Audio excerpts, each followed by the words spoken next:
meet Plume. It was quite funny because we would have never known because she was really careful. So she was never busted, but the forensics busted her. There is a really cool thing in genetics with cats is that the brown and black are both on the chromosome X. So males have one X, females have two X's. That's why normally the calico cats with white, black and brown, it can be only females.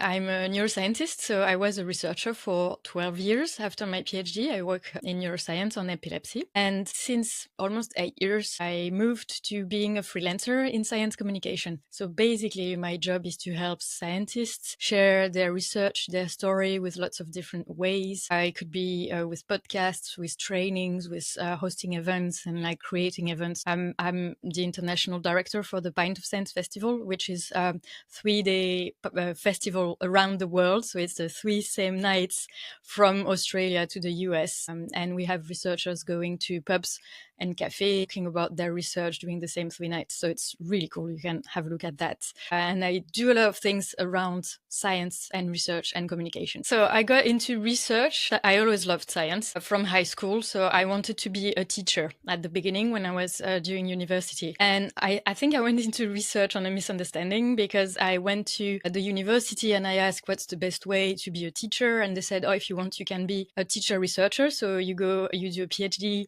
It's easier than going to do high school teacher. And I believed them. So I ended up during my master entering a lab, a research lab, and I really fell in love with science and with research. So I decided to be a researcher. So I continued with that. And then so after my PhD, normally we do PhDs and then we go abroad often and we do research. And I was in London. So initially I'm from Paris. I was in London during my research. And then one day I received an email from the Pint of Science Festival saying we're starting. So they didn't exist yet. The festival didn't exist. And I took part of the creation of the festival at the very beginning.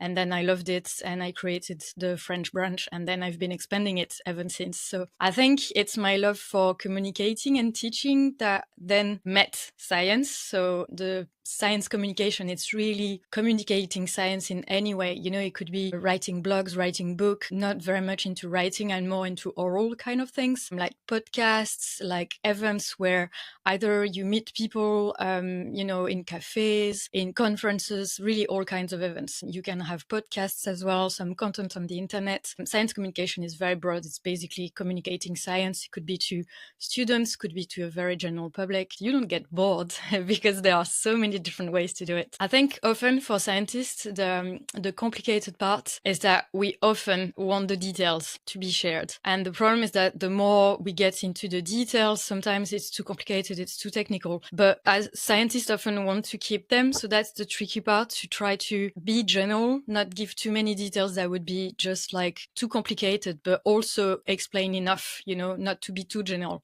So that's a right balance to find and to be sure that you're explaining a real research, something interesting, something real, but not too detailed. Like if you have seen the film Don't Look Up, the moment where Leonardo DiCaprio is on TV is exactly that. Like he gets completely lost into details and then the big message is a bit lost because he's there with his details, very sciencey that no one understands. So I think that would be the trick, to stay true, stay precise, but also remove any unnecessary details that would completely get the message completely lost. Sometimes you have several layers. You could be very general and then you can dive into. And sometimes the beauty of it is that if you're good enough at explaining the general layer with like not too many details, then really dive into details as soon as you bring them one at a time and you don't go like full details from the beginning, because anyone would be completely lost. Even scientists, that's the thing. That's the myth, that scientists know everything. And often people are like, oh, you're a scientist, you should know, and ask me like a physics question. And I explain, I'm a neuroscientist and I don't know much of neuroscience. I know things about epilepsy, on a specific epilepsy. But even in neuroscience, there are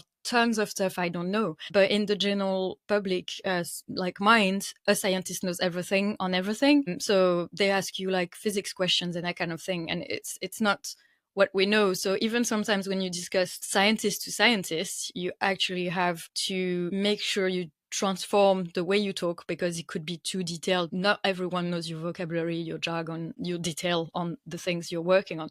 Like for me, physics, astrophysics, chemistry is like complete a new world, you know, so I'm completely general public for especially physics and astrophysics. Chemistry I've done a bit, but yeah. So it's very sad because in biology, we're lucky to have a lot of women from the beginning and girls because it attracts a lot. It's attracting a lot of girls. So when I did my PhD, we were probably 8 women out of 10 PhDs. So it was like 80% of us.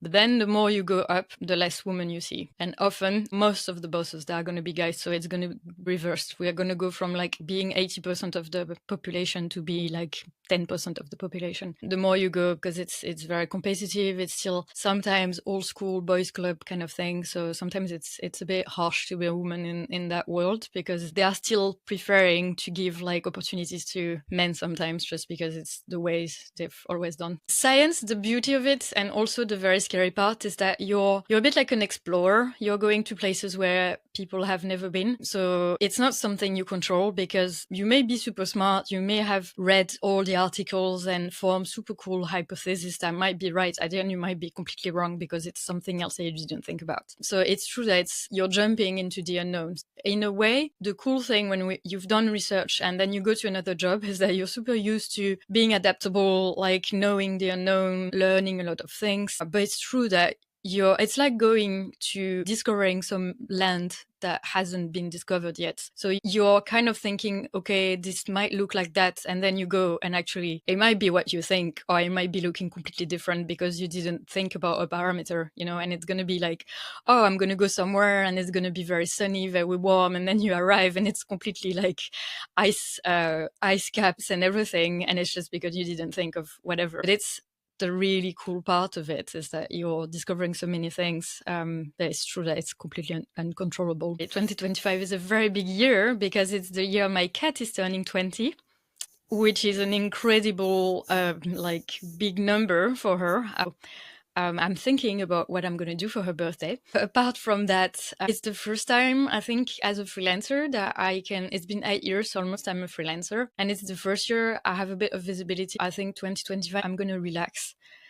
Because often I start the year, I don't know exactly who my clients are going to be for the full year. I love the job because it brings so many different projects and so many amazing people that you can meet and work with, but it's a very unsure kind of work where you don't always know starting the year what's going to happen. And it's the first year I actually have, I would say 90% of my job already sure I decided. So it's the year I can relax and be like, okay, I can plan what's going to happen and I'm going to be way more relaxed. So it's a 20th birthday for Plume and relaxing for me. So meet Plume. So she's not very happy because it's the middle of the day nap, which is more or less, it's the bigger nap. Like it's the big nap of the day. So she was on her heating mat, which she loves. I had to remove her from there. I think I have 2 of them. The first one is love, definitely.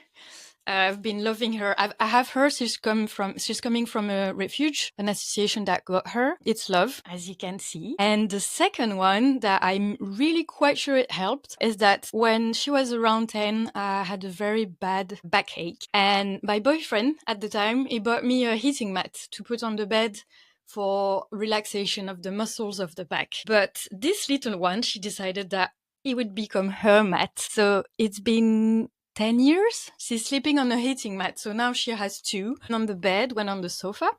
And it's really cool because now I've bought like animal heating mats. So you can put like 24 hours thing. It's gently warming. You know, it's not like cooking them. It's gently warming. And I think it really helps because it means that she doesn't have to have her little body use energy to keep warm during the day, especially in winter. Probably she can just like go on and be healthy. That's why the naps, like when I wake her up from a nap, it's especially difficult because she was napping on her heating mat. But yeah, I would say that probably helps, and obviously a lot of love. So she always have a little bowl of dry food, always ready, but she eats a lot of wet food. She eats wet food, to be honest. Before, I was regulating at the beginning. She had a breakfast and a dinner, and now that she's older, since she's 18 years old, it's complete anarchy at home. It's food whenever she asks. basically. Because, I'm like, oh, she's old. I'm not going to say no. So now she gets whatever she wants. But yeah, she's a good cat because she never ate like a crazy glutton. I could have dry food there ready and she would go to that whenever she's a bit hungry and there is no wet food at night, for example, or if I leave her one night, she's going to go there. Apart from that, nothing special. I think I'm lucky. And the anecdote about Plume, I have so many of them, but one of them is that, so when I got her, I lost my cat. I was 23 when I got her and I lost my cat, the cat I had my whole life, basically from when I was 6, I lost him. And I told my friends that had some association for taking care of cats, was like, if you have a cat, let me know, but maybe not now, but let me know.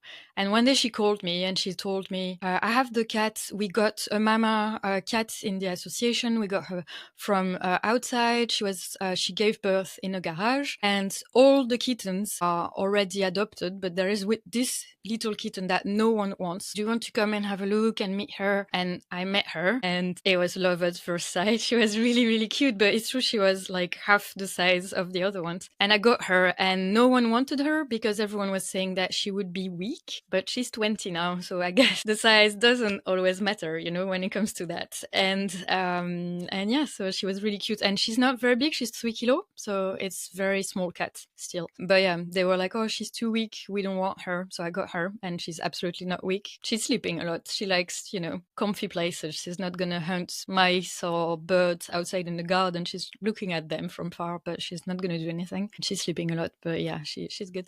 I wanted a male cat and I didn't want a black and white. So obviously I ended up adopting a black and white female. It's exactly what I didn't want because the cat I had before was a male and I wanted a male as well. And it was black and white. So I didn't want a cat that looked like him. I wanted a different cat, to love the new cat as himself or herself, but not like replacing the other cat. So I didn't want black and white and I wanted a male. So I thought about a name for boy cats, but I didn't really think about a name for a little girl cat. So then I came up with Plume, which means feather in English. And I was like, why not? But I think it's quite a common name in France for cats. We got her just in the middle of the nap, so she might have been a bit more scruffy than normal. But yeah, she looks really like a baby and she's still playing and stuff. So it's really cool. Because often in my head, I see 20-year-old cats. Like my mother-in-law, she lost her cat last year and she was 20, but half deaf, not really in a good shape, very slow. You could really feel she wasn't okay. Plume is like going down the stairs 2 steps by 2 steps, running. And it's like, okay, you're supposed to be old, you're supposed to not run away around the house like that, but she doesn't. It's pretty cool to see. So the big anecdote I have around Plume is that one day in London, we got the house burgled. So it was quite negative, very sad, blah, blah, blah. They entered by the kitchen. So they sent the forensics police. And the people, they started with the powder, to try to find prints around the house. And then they tried the kitchen because they started entering by the kitchen. And then with my flatmates, we entered the kitchen with the forensics that were working. They finished. And they said, sadly, we couldn't find any prints to try to match and find who burgled you. And then we saw the kitchen counter and we started having the biggest laugh of the last year, probably, because Plume wasn't allowed on it. Normally, she should have stayed off it. We never saw her on it. But then we saw all the little white paw prints on the kitchen counter that basically the forensics managed to get with the powder. So we looked at Plume and we were like, I think it's one of the only cats that get busted by the forensics for something that she didn't have the right to do. So we looked at Plume and we were like, okay, so now the forensics told us that you go on the counter when you're not supposed to. We were quite, we were laughing. We were like, okay, we didn't expect the day to end up like that. And I think the police thought we were losing it because we were like all 3 laughing, looking at that. They were like, okay, we just told you that we couldn't get any prints. And we were like, yeah, but look at the counter. They were like, okay, I think they're good for the house. But yeah, it was quite funny because we would have never known because she was really careful. She was never there when we were in the house. So she was never busted, but the forensics busted her. So quite happy with that. So the thing I didn't say, I said I was a neuroscientist, but to be totally true. I'm actually a geneticist, so I did neurogenetics. So I started during genetics, and then I went to neuroscience. And there is a really cool thing in genetics with cats, is that the brown and black are both on the chromosome X. So males have one X, females have two X's. That's why normally the calico cats with white, black, and brown, it can be only females. That's a really cool fact about cats and genetics. For the colors, it's quite cool when you see a tricolor, like white, black, and brown. It's a female. Genetically, it has to be a female. It's a cool science fact about cats.